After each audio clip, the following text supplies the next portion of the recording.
মায়েরা, ভগবানের কাছে আপনারা সব রকমের কামনা করবেন। আমি বলছি না যে এই কামনা করতে হবে আপনাদেরকে কীর্তন শোনার পর থেকে যে ঠাকুর তুমি আমাদেরকে গৃহত্যাগী সন্ন্যাসী করে দাও।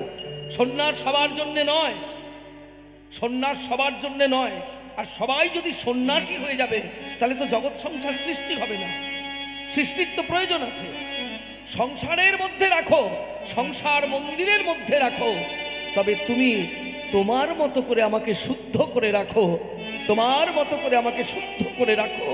সংসারের মধ্যে আমাকে ভক্ত করে রাখো, সংসারের মধ্যে আমাকে একজন জ্ঞানী গুণী করে রাখো। আমি যেন সংসার ধর্ম প্রতিপালন করতে করতে জগতের দশের সেবা করতে পারি, দেশের সেবা করতে পারি, ভক্তের সেবা করতে পারি, তোমার সেবা করতে পারি, তোমার নাম গাইতে পারি, তোমার নামকে ভালোবাসতে পারি। নিতাই গৌর হরি হরি বল, নিতাই গৌর হরি হরি বল। তাই তো পদকর্তা বললেন, ভাই কলির জীব, তোমরা যে কতখানি ভাগ্যবান সেটা তোমরা নিজেরাই জানো না।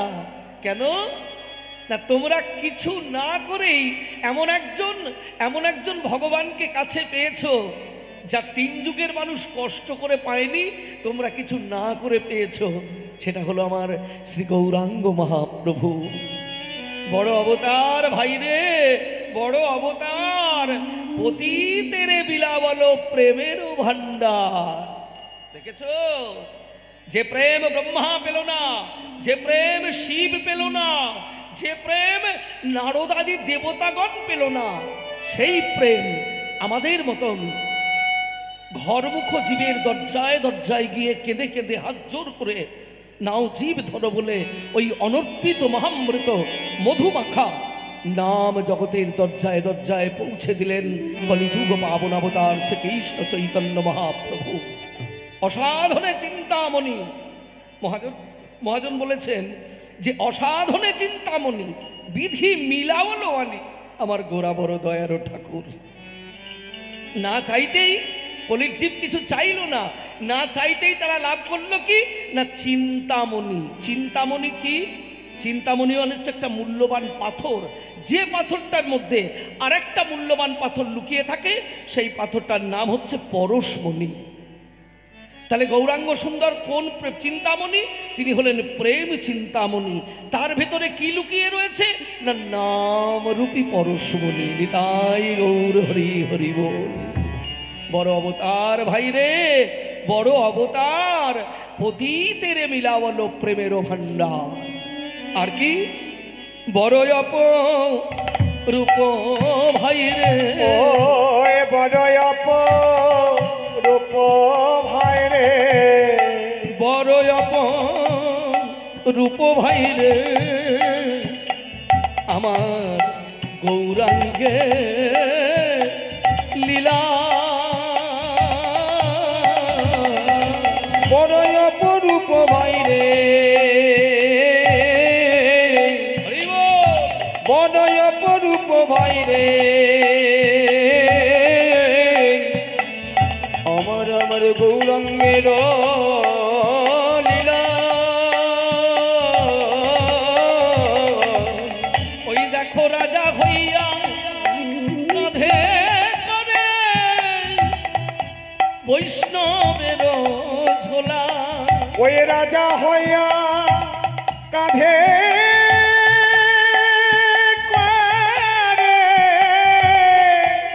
বৈষ্ণবের ঝোলা। ওই রাজা হইয়া কাঁধে করে আছে বড় অপরূপ ভাইরে গৌরাঙ্গের লীলা। দেখুন ভক্তমণ্ডলী মায়েরা, কেমন তিনি সমাজতন্ত্র রাষ্ট্র গঠিত করেছিলেন। কেউ কিছু মনে করবেন না আমার কথাটা শুনে। হ্যাঁ, কেমন তিনি সমাজতন্ত্র রাষ্ট্র গঠিত করে গেছেন।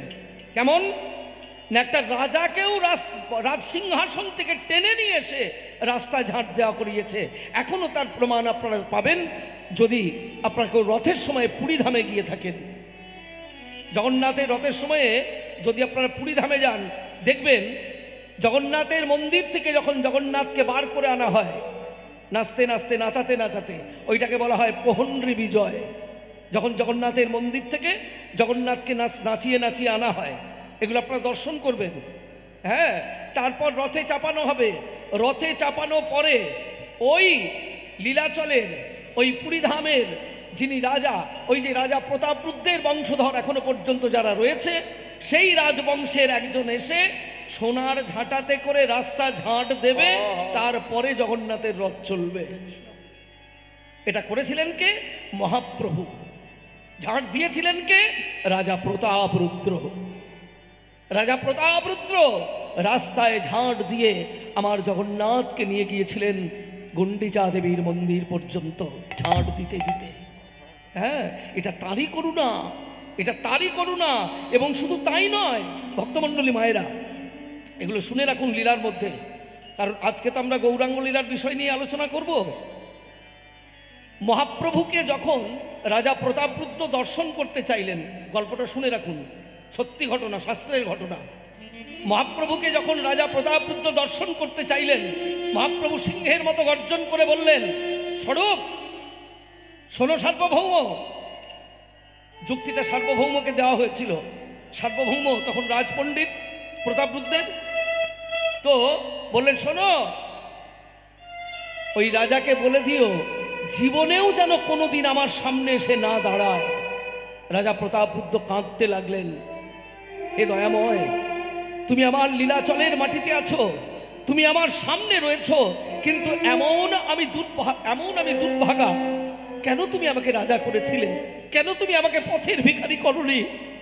তুমি যদি আমাকে রাজা না করে, তুমি যদি আমাকে পথের ভিখারি করতে, আমি প্রাণ ভরে তোমাকে দর্শন করতাম, আমি প্রাণ ভরে তোমার নাম কীর্তন গাইতাম, কিন্তু কেন তুমি রাজা করেছো? তুমিই তো রাজা করেছো, আমি তো নিজে রাজা হইনি।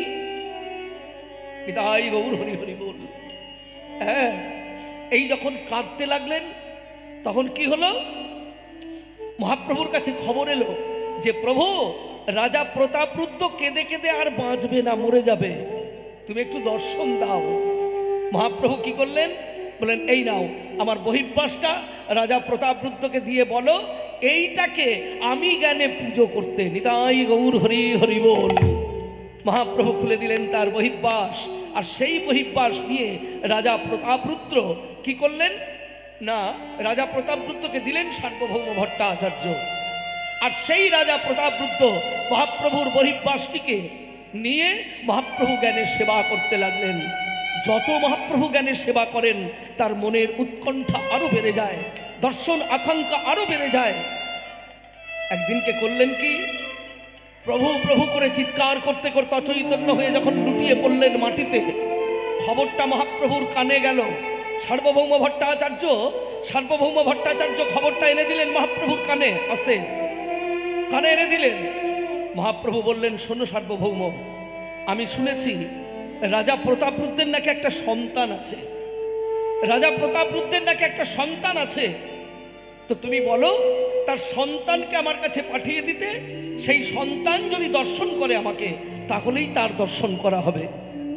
এইবার রাজা প্রতাপরুদ্রের সন্তানকে পাঠালেন মহাপ্রভুকে দর্শন করার জন্যে। ছোট্ট একটা ছেলে মহাপ্রভুর কাছে এসে যেই না দাঁড়িয়েছে, ওই ছেলেটা মহাপ্রভুর কাছে এসে যেই না দাঁড়িয়েছে, মহাপ্রভু কে রে তুই? এত সুন্দর ফুটফুটে বালক, কে তুই? তাহলে কি তুই আমার সেই কৃষ্ণ এলি আমার সঙ্গে দেখা করার জন্য? এই বলে ছোট্ট ছেলেটাকে আলিঙ্গন দিল মহাপ্রভু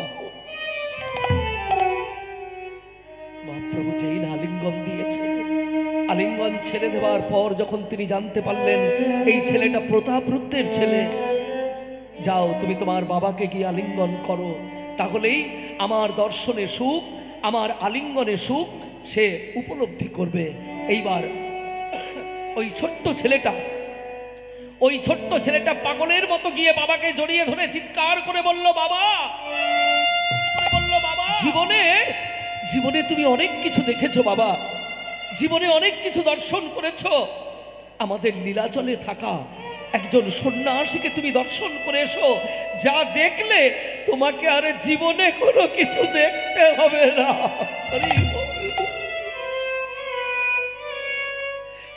ওই সন্ন্যাসীকে দর্শন করা মাত্রই তোমার জীবনের সব দেখার আশা আকাঙ্ক্ষা মিটে যাবে। যাও আস্তে। তবুও মহাপ্রভু দেখা দিচ্ছেন না, কি কঠোরতা দেখুন সন্ন্যাসের। শেষকালে কি হলো, সার্বভৌম যুক্তি দিলেন যে তুমি এক কাজ করো প্রতাপরুদ্র, তুমি সামনেই আসছে রথযাত্রা, এই রথযাত্রার সময়ে যখন মহাপ্রভু রথাগ্রে মনের আনন্দে নৃত্য কীর্তন করবে, কীর্তন করতে করতে রথ যখন একটা জায়গায় গিয়ে দাঁড়াবে, তখন মহাপ্রভু কোনো গাছতলায় বসে বসে বিশ্রাম নেবে। আর যখনই বিশ্রাম নেবে, মহাপ্রভুর প্রিয় হলো শ্রীমদ্ ভাগবত। আর শ্রীমদ্ ভাগবতের সব থেকে মূল্যবান জায়গা হচ্ছে গোপী গীত। তুমি গিয়ে তাকে গোপী গীত শোনাবে। নিতাই গৌর হরি হরি বল। এইবার রথযাত্রা এলো, রথাগ্যে মহাপ্রভু ভক্তবৃন্দদের নিয়ে কীর্তন করতে করতে করতে করতে একটা জায়গায় গিয়ে রথটা যেই না থেমেছে, মহাপ্রভু বৃক্ষতলে বিশ্রাম দিচ্ছেন, পরিশ্রান্ত মহাপ্রভু। আর রাজা প্রতাপ রুদ্র চিরভিখারীর বেশে, গলায় ন্যূনতম একটা বস্ত্র, পরনে ন্যূনতম লজ্জা নিবারণের জন্য একটা বস্ত্র, এই 2 খণ্ড বস্ত্র পরিধান করে মহাপ্রভুর সামনে গিয়ে হাত জোর করে শ্লোক উচ্চারণ করতে লাগলেন, গোপী গীতের শ্লোক। নন্দনন্দন যশোধা জীবন হে দামোদর হে শ্রীমাধব নন্দনন্দন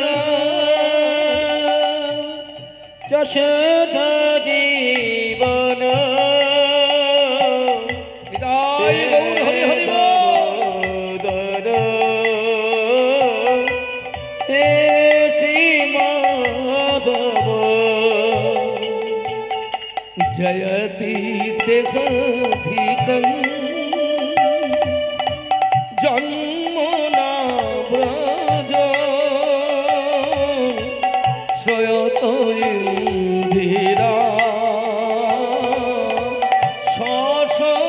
শশগাত্রহি দয়িত দৃশ্যতাম দিক্ষুতাবকা স্থৈধিতা শব তাং বিচিম্বতে। জয় জয়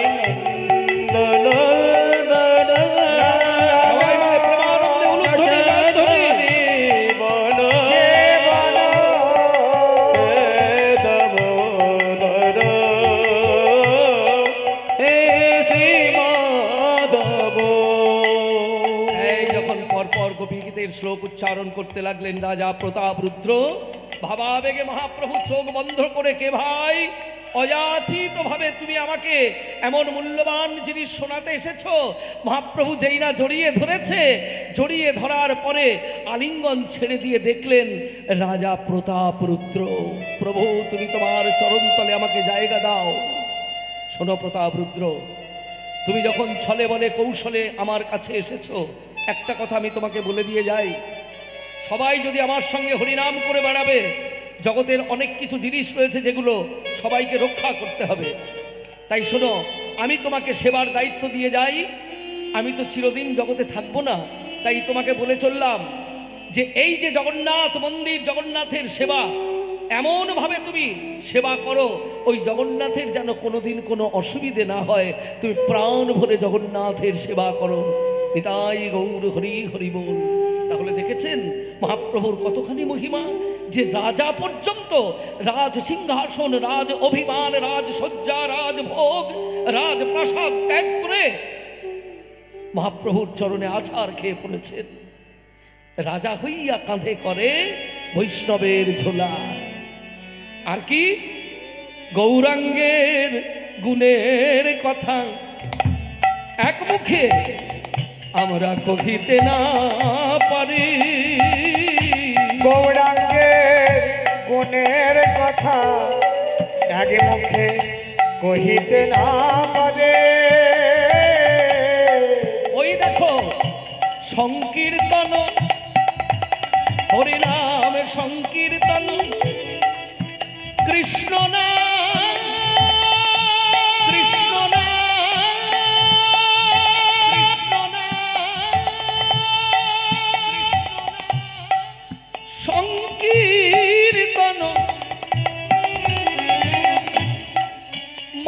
নাচে, মাঝে নাচে, নাচে কুলের বৌহারি। ওই হরিনা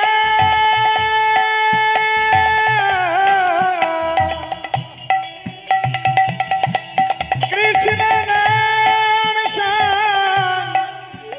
কীর্তন মাঝে নাচে কুলের গোয়ারে। ভক্তমণ্ডলী মায়েরা, আপনারা মহাপ্রভুর করুণার কথা শুনতে বসেছেন, তাই না? আমি বলেছি না আগে আপনাদের যে দেখুন মহাপ্রভুর করুণা কতখানি, তিনি কতখানি করুণাময়। আজকে মায়েরা কথাটা চিন্তা করুন। সংকীর্তন মাঝে নাচে কুলেরও বৌহারি। আজ থেকে 550 বছর আগে এই নিয়মটা ছিল না। মেয়েরা বাইরে বেরোতে পারতো না।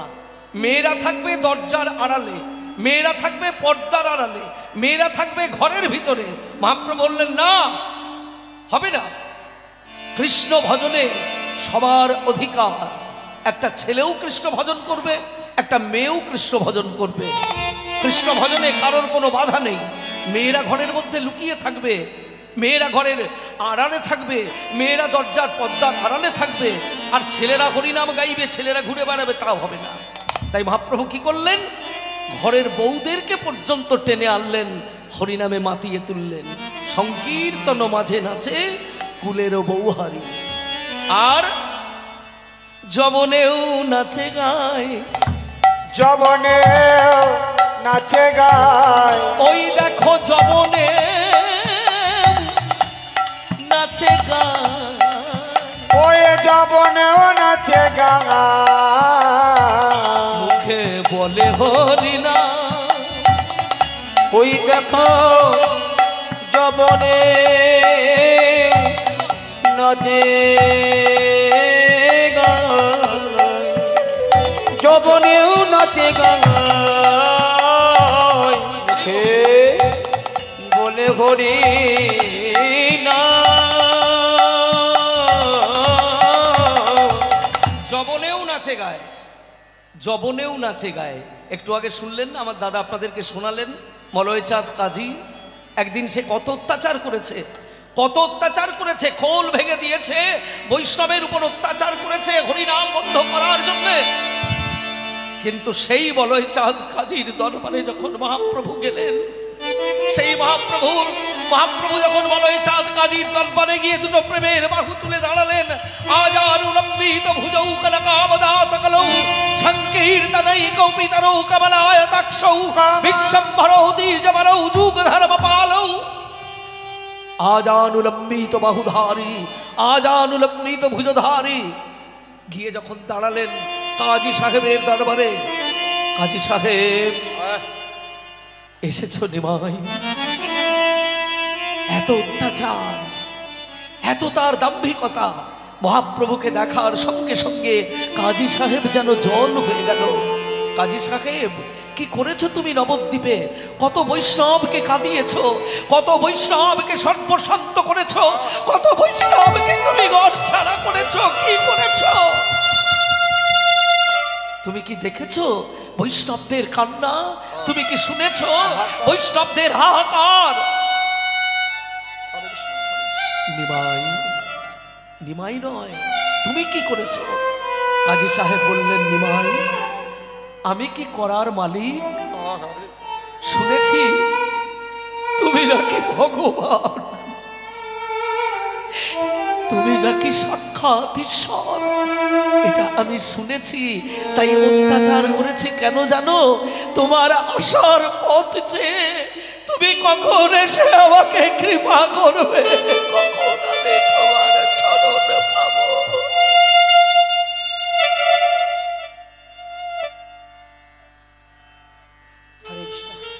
চরণে আছাড় খেয়ে বললেন, নিমাই, তুমি আমার থেকে বয়সে ছোট হলেও, তুমি আমার থেকে বয়সে ছোট হলেও তুমি হলে কলিযুগের সাক্ষাৎ ঈশ্বর। আর এই শ্রীধাম নবদ্বীপ হলো কলিযুগের সর্বশ্রেষ্ঠ তীর্থ। নিমাই, নিমাই, তুমি আমাকে সেই মন্ত্রে দীক্ষা দাও, যে মন্ত্রে তুমি আবাল বৃদ্ধ বনিতাকে রাস্তায় টেনে নামিয়ে এনে নৃত্য করিয়েছ, সেই মন্ত্রে তুমি আমাকে দীক্ষা দাও নিমাই। সর্বহারান মন্ত্রে দীক্ষা দিলেন মলয় চাঁদ কাজীকে। কি করুণা মহাপ্রভু। তারপর কি করেছিলেন মলয় চাঁদ কাজীর? আমার শ্রদ্ধেয় দাদা কৃষ্ণপদ হালদার মহাশয় আপনাদের কাছে লীলাটি পরিবেশন করেছেন, কিন্তু সময়টা তো খুব ছোট ছিল, আর আমাদের দুইজনের মধ্যে একটু বোঝাপড়া হয়েছে। আমি বললাম, দাদা আমি তো এখানে প্রথম এসেছি, আগে তো কোনোদিন আসিনি, তো তুমি আমাকে একটু সময় দিও। হ্যাঁ, তাই উনি কৃপা করে নিজে একটু লীলাটিকে ছোট করে তারপর আবার আমাকে ছেড়ে দিয়েছেন। তো যার জন্য উনি মানে সুসম্পন্ন করতে পারেননি, সম্পন্ন করতে হয়েছে, লীলা তো সম্পন্ন করতেই হবে, তাই সুসম্পন্ন করতে পারেননি। তো মলয় চাঁদ কাজী যখন দেহত্যাগ করলেন, মহাপ্রভু নিজে হাতে সমাধিস্থ করেছিলেন। এখনো সেই সমাধি মায়াপুরে রয়েছে। যারা নবদ্বীপ মায়াপুর দর্শন করবেন অবশ্যই চাঁদ কাজীর সমাধিতে গিয়ে প্রণাম করবেন, এবং সমাধিস্থ করার পরে একটি চাঁপা ফুলের গাছ লাগিয়ে দিলেন মহাপ্রভু। বললেন, কাজী তুমি তো মুসলমান, কোনো হিন্দু বৈষ্ণব কোনো ব্রাহ্মণ যদি তোমার সমাধিতে সেবা না করে, আমি বললাম এই চাঁপা ফুলের গাছে সব সময়ের জন্য কোনো গাছে পুষ্প প্রস্ফুটিত না হলেও একটা সময় একটা ফুলও বৃক্ষে প্রস্ফুটিত হবে, আর সেই ফুল তোমার সমাধির উপর পড়ে তোমার সমাধির আপনা-আপনি সেবা হবে। আজও গিয়ে দেখে আসুন, অবশ্যই আপনারা নবদ্বীপে গিয়ে দর্শন করবেন। নিতাই গৌর হরি হরি বল। হ্যাঁ, তো কি হয়েছে? যার জন্যই মহাজন বললেন যে যবনেও নাচে গায়ে। আমার মহাপ্রভুর ভাব প্রেমে, আমার মহাপ্রভুর ভাব আন্দোলনে, আমার মহাপ্রভুর প্রেম আন্দোলনে আবাল বৃদ্ধ বনিতা জাতি ধর্ম বর্ণ নির্বিশেষে সবাই আমার মহাপ্রভুর আন্দোলনে যোগ দিয়েছিলেন সেই সময়ে। যবনেও নাচে গায়ে বলে হরিনাম। এত সুন্দর পদাবলীটি লিখলেন কে? ও যে হ্যাঁ নয়াব,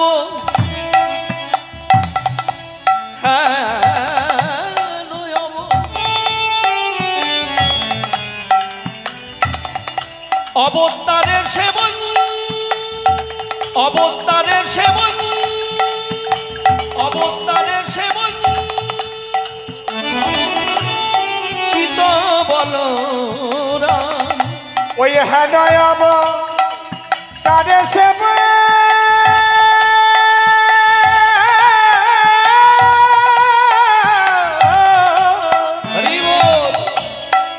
চিত বলরাম।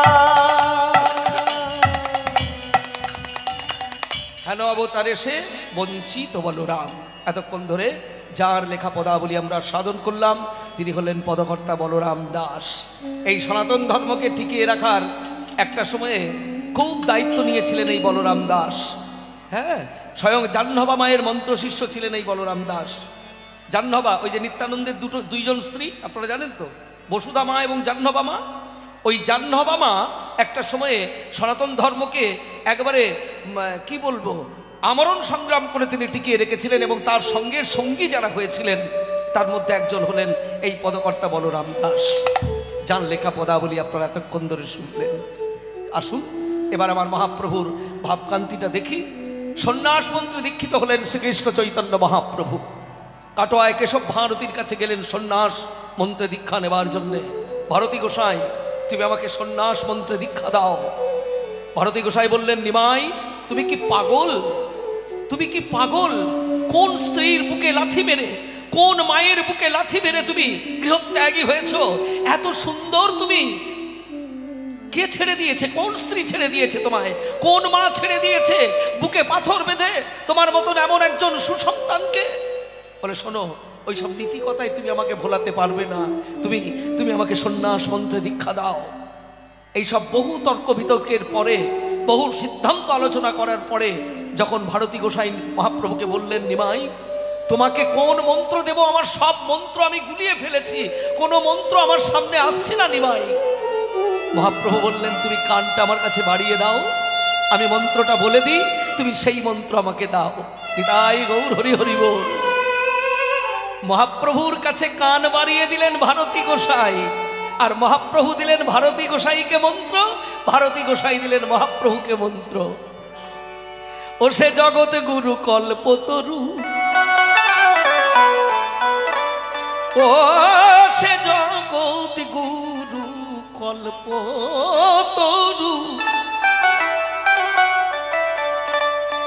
বলে তার উপর আর গুরু না,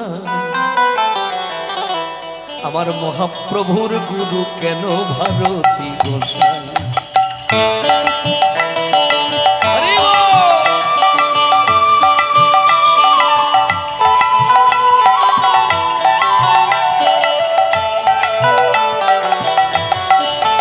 ও সে জগৎ গুরু কল্পতরু, ও সে জগৎ গুরু কল্পতরু, ও সে জগৎ গুরু কল্পতরু, বলে তার উপর আর গুরু নাই, মহাপ্রভুর গুরু কেন ভারতী গোসাই। ওই মহাপ্রভুর গুরু কেন ভারতী গোসাই, মহাপ্রভুর গুরু কেন ভারতী গোসাই।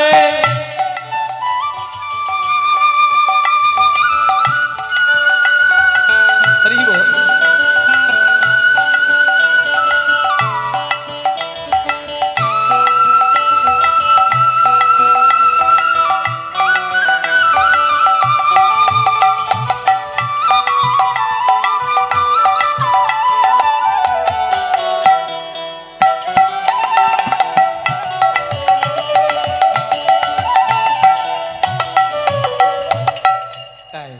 এবার সন্ন্যাস মন্ত্রে দীক্ষা হলো, সন্ন্যাস মন্ত্রে দীক্ষিত হলেন, নাম হলো শ্রীকৃষ্ণ চৈতন্য মহাপ্রভু। এবার কি করলেন, ভাবলেন আমি বৃন্দাবনে যাব, কিন্তু বৃন্দাবনের পথ ভুল করলেন, চলে গেলেন কোথায়? ভক্তমণ্ডলী মায়েরা, এইখানেই আমরা খুব ভাগ্যবান বীরভূমবাসী। সন্ন্যাস মন্ত্রে দীক্ষিত হওয়ার পরে, দীক্ষা নেওয়ার পরে বৃন্দাবনে যাবে বলে মহাপ্রভু রাস্তা ভুল করলেন। কোথায় গেলেন? ওই আমাদের এলাকাটাতে ঘুরেছিলেন 3 দিন। 3 দিন রার দেশ করিয়া ভ্রমণ, 3 দিন রার দেশ ভ্রমণ করার পরে বীরভূমের জেলা শহর, তার নাম হচ্ছে সিউড়ি, নাম নিশ্চয়ই শুনে থাকবেন, জায়গাটার নাম হচ্ছে সিউড়ি। ওই সিউড়ির কাছে পানুরিয়া বলে একটা জায়গা আছে, যদি কোনোদিন আপনাদের যাওয়া সম্ভব হয় বীরভূম দর্শনে, দর্শন করবেন। ওই পানুরিয়ায় গিয়ে মহাপ্রভু একটু বিশ্রাম নিলেন, আর নিত্যানন্দ প্রভু খোঁজ খবর নিতে নিতে মহাপ্রভুকে পেলেন এবং বললেন, চলো নিমাই, আমি তোমাকে নিয়ে যাব বৃন্দাবনে। এই বলে মায়ের ব্যথা, মায়ের বেদনা সহ্য করতে না পেরে ওই নিত্যানন্দ প্রভু নিয়ে গেলেন অদ্বৈত ভবনে।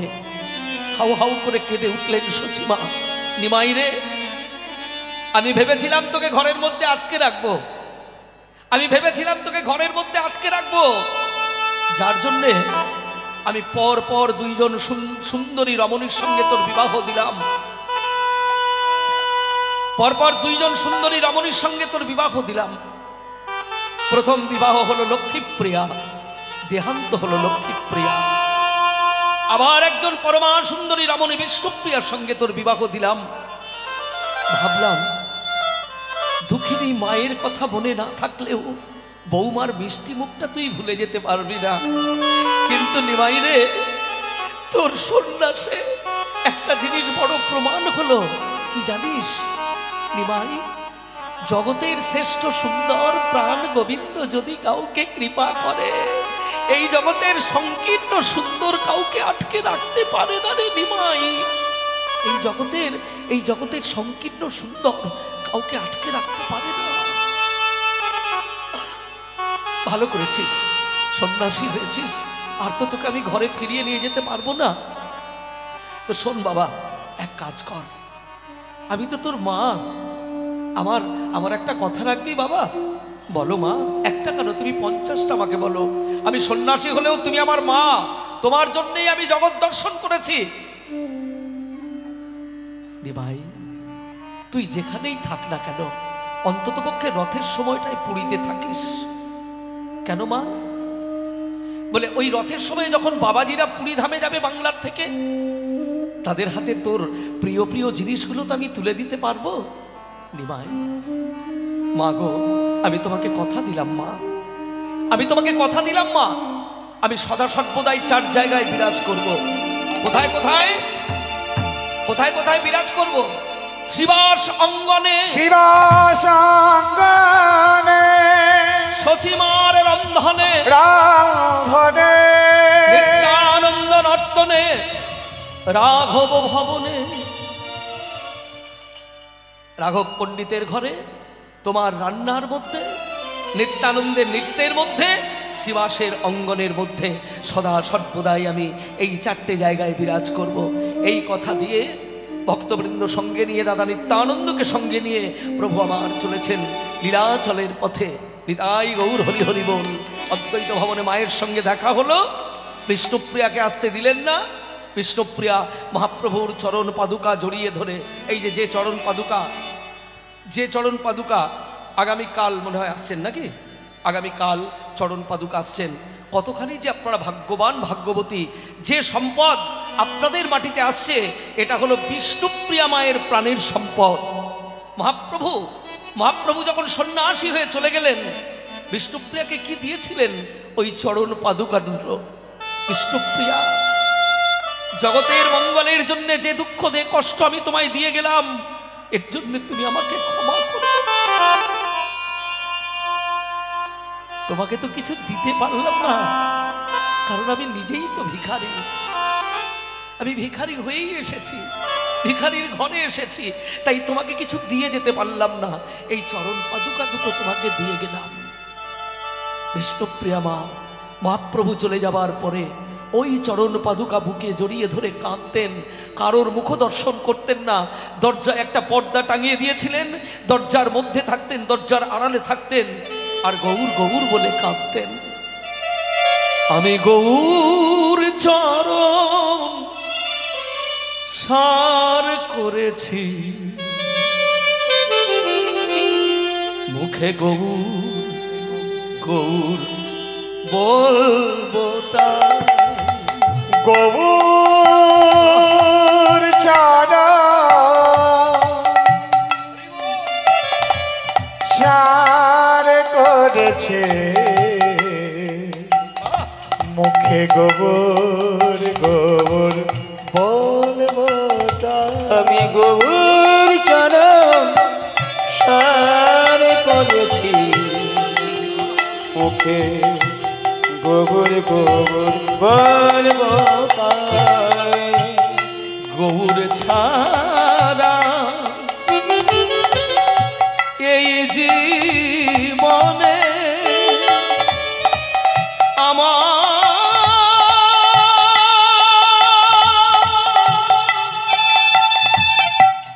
কিছু না। গোবর ছাড়া এ জীবনে আমার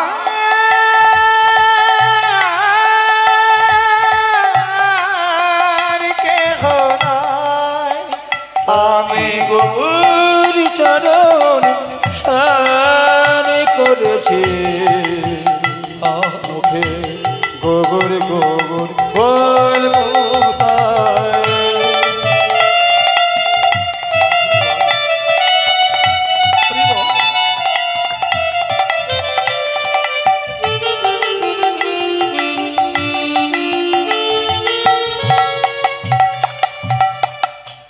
গৌর আমার হাতের কাখন, গৌর নয়ন বাড়ি।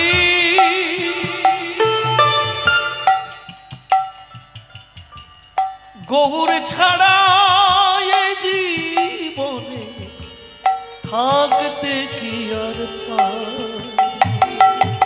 গোবর আমার হাতের কঙ্কন, গোবর নয়ন বাড়ে, গোবর ছাড়া এ জীবনে থাকতে কি আর পারি। আমি গৌর চরণ সার করেছি, মুখে গৌর গৌর বলবো। আমি গৌর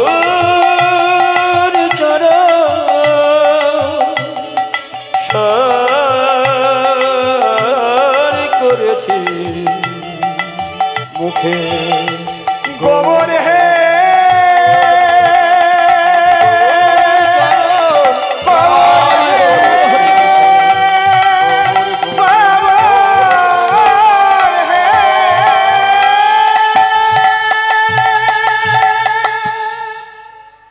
মহাপ্রভু দেখা করলেন না বিষ্ণুপ্রিয়ার সঙ্গে। সন্ন্যাসীকে স্ত্রীর সঙ্গে দেখা করতে নেই, এটা হচ্ছে নিয়ম। তাই দেখা না করে মায়ের সঙ্গে দেখা করে প্রভু আমার চলেছেন নীলাচলের মাটিতে জগন্নাথকে স্মরণ করতে করতে। জগন্নাথ মম স্বামী স্বামী নয়ন পথগামী নয়ন পথগামী ভবতু মে ভবতু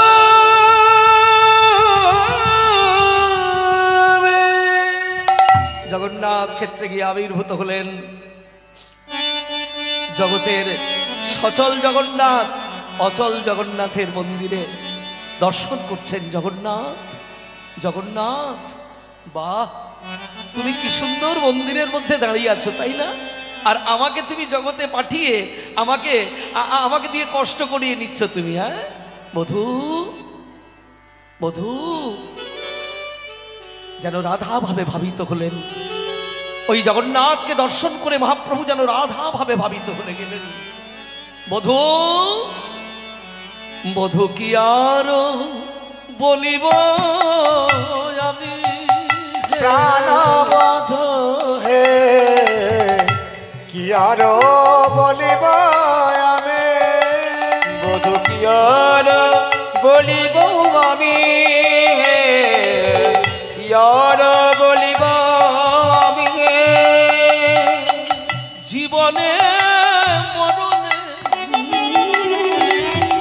জনমে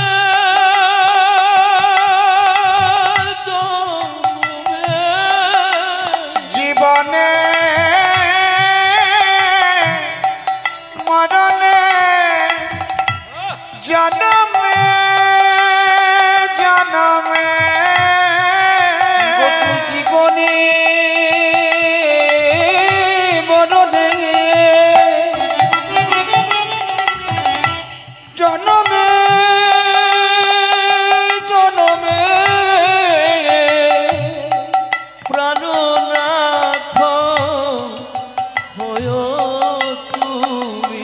বধূ কি আর বলিব আমি হে, বধূ কি আর বলিব, বলিব আমি, বধূ হে কি আর বলিব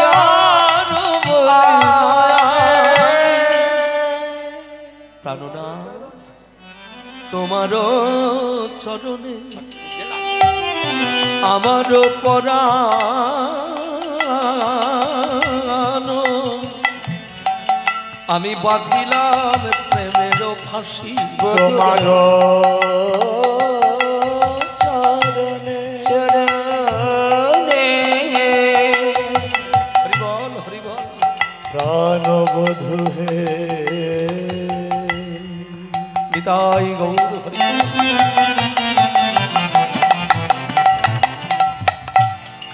ওহে আমার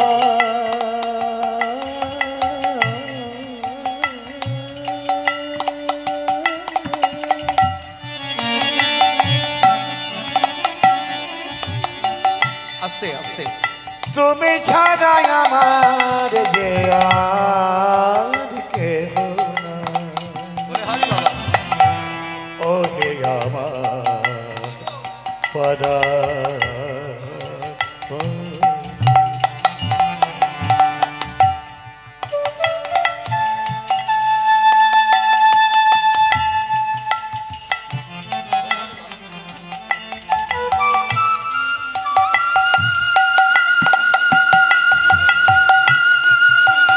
সবাই মিলে একটু উলুধ্বনি মায়েরা।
প্রাণবধূ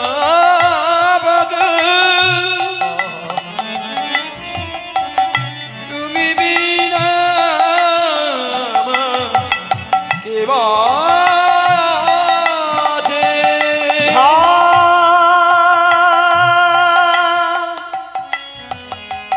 সপেছি তোমার রাঙা পায়ে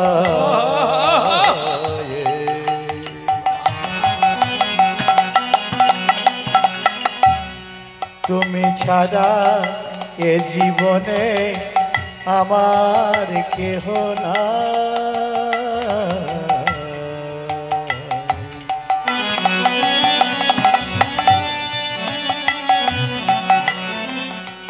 তোমার ওই রাঙা চরণে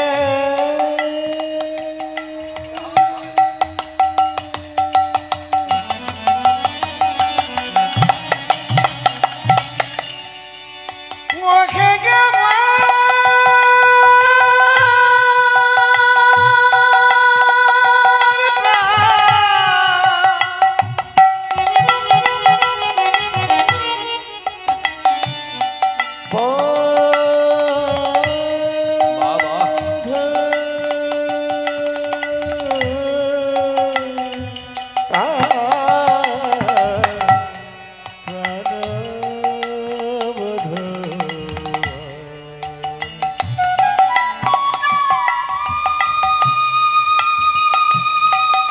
রাধে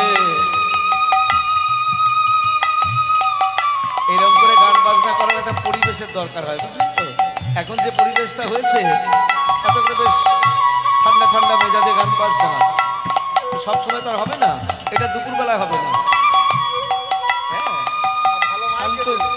আর তারপরে আর একটা যেটা না বললেই নয়, আমাদের কৃষ্ণদা তো নিজের সাউন্ড নিয়ে কাজ করে, তো ও বলেছে ভাই আজকে আমার গানের পরে তুমি আমার সাউন্ড নিয়ে কাজ করবে, তো যার জন্যে আর একটু ভালো হচ্ছে। আমাদের তো সাউন্ড অপারেটর রয়েছে, ও তো খুব সুন্দর সাউন্ড চালায়। এখানে যারা অপারেটর রয়েছে নিঃসন্দেহে ভালো, কিন্তু উনি আমার উপকার করেছেন, এই দিনগুলো মনে রাখতে হবে। মায়ের ঋণী করে দিলেন আমাকে, এমনিতেই ঋণী হয়ে আছে কৃষ্ণদার কাছে, কারণ কৃষ্ণদার আমার কীর্তনের অনেক অবদান রয়েছে কৃষ্ণদার। আর এটা সত্যি কথাই বলছি ভাই, আমি যারা ইউটিউব করছে তাদেরকে বলছি এই কথাগুলো যেন বলো না, এইগুলো রেখো না, এগুলো কেটে দিয়ে, এগুলো খুব অন্তর্নিহিত কথা। তো কৃষ্ণদা যখন প্রথম জয়দেব মেলায় কৃষ্ণদার সঙ্গে আমার পরিচয় হয়, তখন কেউ আমায় চিনতো না। কৃষ্ণদাকে বলেছিলাম দাদা আমাকে একটু পরিচিতি করিয়ে দিও, তো ডেকে ডেকে ডেকে ডেকে আমাকে অনেক বায়না করে দিতেন। সেই সময়ে অনেক জায়গায় সুপারিশ করে দিতেন যে আমার একজন গুরু ভাই আছে, আপনারা নিন। তো এই যে কৃতজ্ঞতা, এই কৃতজ্ঞতা স্বীকার করতে হয়, এটা আমার গুরুদেবের নির্দেশ। হ্যাঁ, যে কৃতজ্ঞতার স্বীকার করতে হয়। যার কাছে তুমি এক ছুঁচো কিছু পাবে তাকে যেন কোনোদিন অবজ্ঞা করবে না, তাকে যেন কোনোদিন অবহেলা করবে না, তাহলে দেখবে একটা সময়ে তোমার ডিমোশন হবে, তোমার প্রমোশন হবে না। এটা কিন্তু বৈষ্ণবীয় রীতি, এটা করতে হয়, এটা উচিত। আজকে আমি মাইকেই চিৎকার করে বললাম কথাটা, কেন না আমি তো ব্রাহ্মণ আর ও একজন ব্রাহ্মণ, ব্রাহ্মণস্য ব্রাহ্মণ গতি, ব্রাহ্মণদেরকে মিথ্যা কথা বলতে নেই।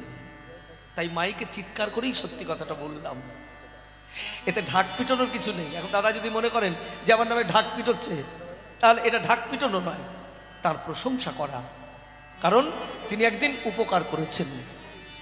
হ্যাঁ, যাই হোক, তো সব মিলিয়ে এত সুন্দর পরিবেশটি হয়েছে।